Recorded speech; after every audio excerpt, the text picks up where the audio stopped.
Dungeons & Dragons is a thrilling adventure, one we play together as Dungeon Master and players, but also an adventure itself. Now, we stand at the start of a new generation of Dungeons & Dragons, and today we're going to introduce some of what's in store for us as we embark on an initiative that we call One D&D.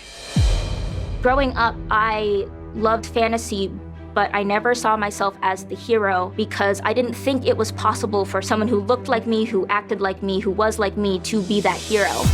We want to continue to reach out to folks who are interested in fantasy, who love storytelling, who enjoy spending time with their friends and creating these collective stories that they can remember for years to come. D&D's been around for 50 years, and there's very little that persists that long that becomes generational, that people can really just not only share, but literally hand down to their kids. What we want to do is just add to that legacy. We did a smart thing with 5th edition by listening to the fans. And what came out of that process was a system that is stable, that is well-loved, that incorporates the best elements of earlier editions.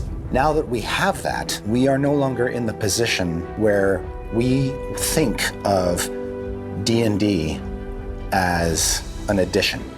It's just D&D. 5th edition is a rule set that has worked for so many people and has brought so many new and exciting folks into the game. It's more important for us to continue to cultivate and respect and love what it is, that the world has told us is working for them. The sort of change you're going to see isn't about taking anything away from you, isn't about changing any of that stuff that you love. It's much more about giving you more options, giving you more choices you can make, more character types you can play, more magic spells you can cast. Basically, we're very happy with the game the way it is today. We just want to build on that.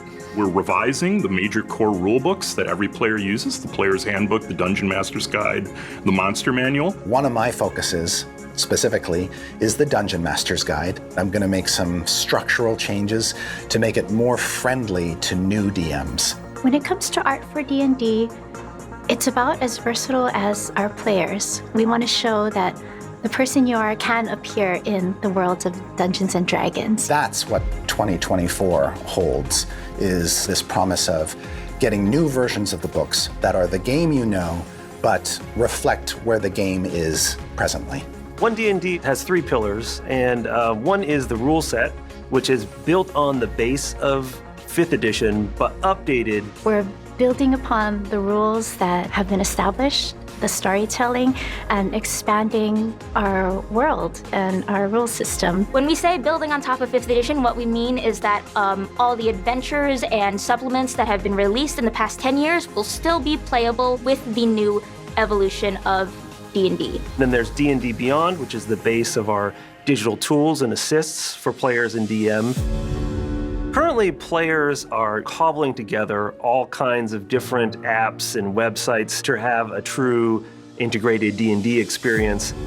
What we want to do is actually just provide all the tools that the players need to play themselves in one space. Right now, with the acquisition of D&D Beyond, we've already started to dip our toe into digital, and it was a fantastic partnership that we have going, but we can add more. Digital physical bundles is something that we've wanted to do for a long time, and now that D&D Beyond is part of our family, it's finally something we can do. Your content is available anywhere you want it, and you have those physical books, but you've got nice portable versions that you can access through your phone or through your tablet or through your other device. Then our future-facing aspect of this is the D&D Digital, which will become a full play space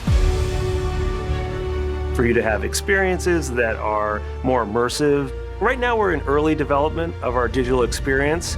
We can play a game, roll some dice, see the miniatures moving around in a 3D play space, but that's just the core of it. We chose the Unreal Engine for several reasons. Reason number 1, make it look dope. That's the first thing. Number 2 is take care of the lazy DM, because we're all lazy DMs. Ease of use means being able to access all of the tools that you need in order to get the adventure started. So we use the camera technique called tilt shift. It actually makes things look small. We want to make sure that the experience for you is that you're experiencing a miniature set. The tilt shift camera was really chosen so that people understood that this wasn't a video game, but it is a digital experience. We want to give people more minis, more options for character customization. You can actually change the features, do what you want with it. And you're going to use this miniature approach to tell stories just like you do in physical tabletop. To have your character live.